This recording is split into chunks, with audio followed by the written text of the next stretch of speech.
Pemirsa, Badan Pusat Statistik melaporkan jumlah penduduk miskin di Indonesia per Maret 2025 turun sekitar 210 ribu jiwa dibandingkan September 2024 yang tercatat sebanyak 24,6 juta orang.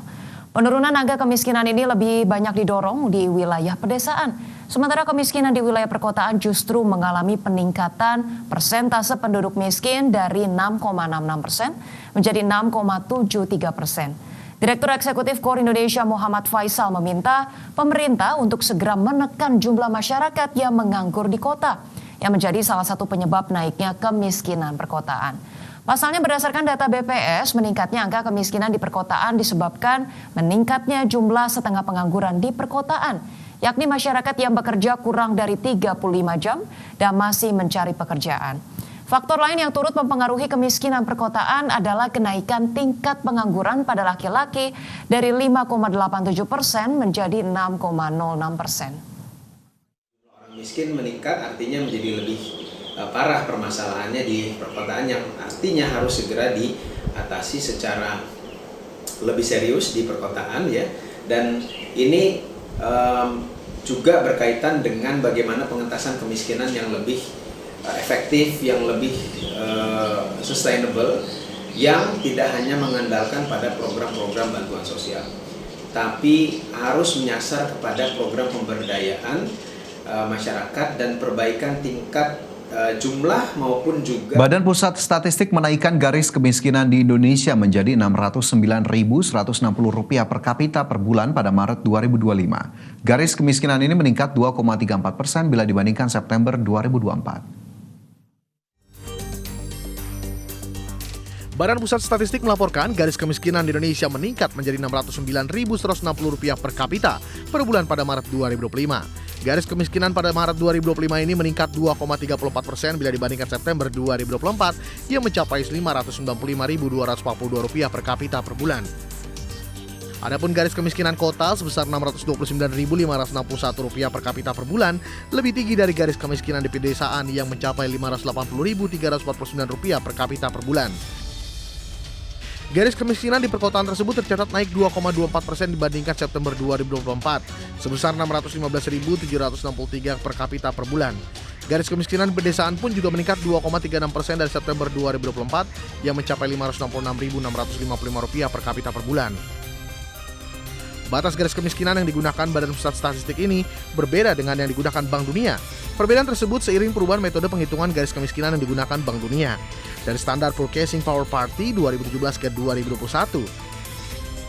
Perubahan metode penghitungan tersebut membuat garis kemiskinan negara berpendapatan menengah atas termasuk Indonesia naik dari $6,85 menjadi $8,3 per orang per hari atau setara Rp1,51 juta per orang per bulan. Dari Jakarta, tim liputan IDX Channel. Pemirsa, fenomena rojali atau rombongan jarang beli yang kembali marak di pusat perbelanjaan menjadi indikator nyata lemahnya daya beli masyarakat.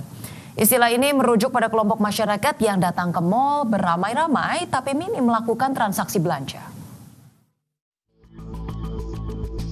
Fenomena rojali, rombongan jarang beli yang kembali marak di pusat perbelanjaan menjadi indikator nyata lemahnya daya beli masyarakat.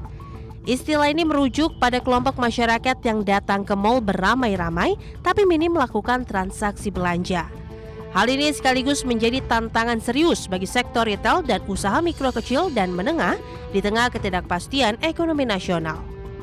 Dalam program Market Review IDX Channel, Ketua Umum Asosiasi Pengelola Pusat Belanja Indonesia Alphonsus Wijaya mengatakan, fenomena rojali bukanlah hal baru, namun intensitasnya sangat tergantung pada kondisi ekonomi rumah tangga. Meski daya beli melemah, tingkat okupansi pusat perbelanjaan nasional hingga paruh pertama 2025 tetap berada di kisaran 80 hingga 85%. Alphonsus optimis kondisi ini bersifat sementara. Transaksi di mal diyakini bakal kembali membaik seiring pulihnya konsumsi masyarakat.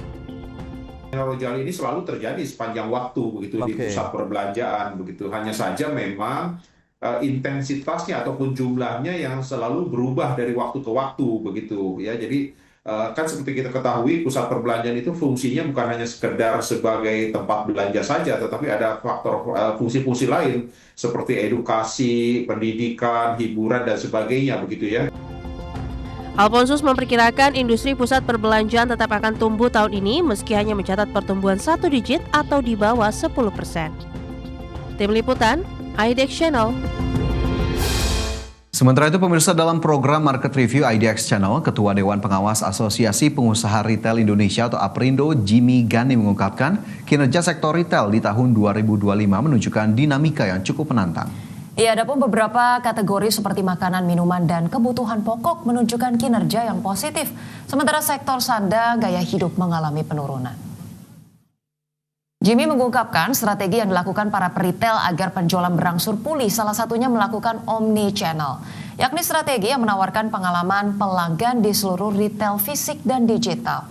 Pelanggan dapat menghubungi pengecer melalui toko fisik, situs web, kemudian aplikasi seluler, media sosial, atau melalui pesan instan.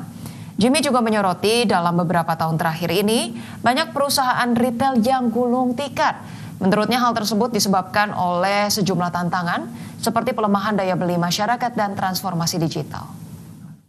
Memang perlu inovasi, adopsi digital, serta optimalisasi dari kanal penjualan omnichannel yang menjadi faktor penting sehingga kinerja retail secara nasional ini bisa kita jaga. Tapi memang kata kunci tadi adalah challenge, ya, it's a challenge, menantang gitu, sehingga perlu inovasi dari masing-masing retail. Ya, ini tadi ada informasi soal kemiskinan ya, Cah, ya, sudah disampaikan oleh BPS turun 200.000 orang per Maret 2025.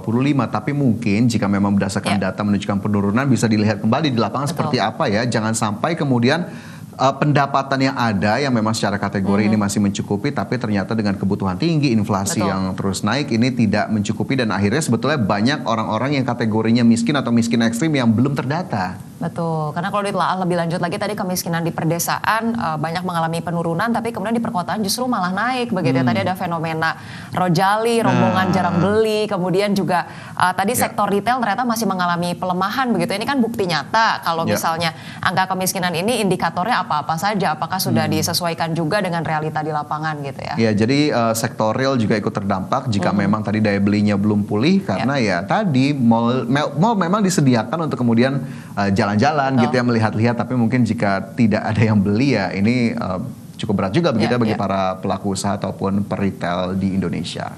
Iya, pemirsa, kita masih punya berbagai informasi lainnya, diantaranya adalah terkait dengan Kejaksaan Agung memanggil 6 perusahaan pengoplos beras. Dan informasinya pemirsa kami hadirkan untuk Anda usai jeda.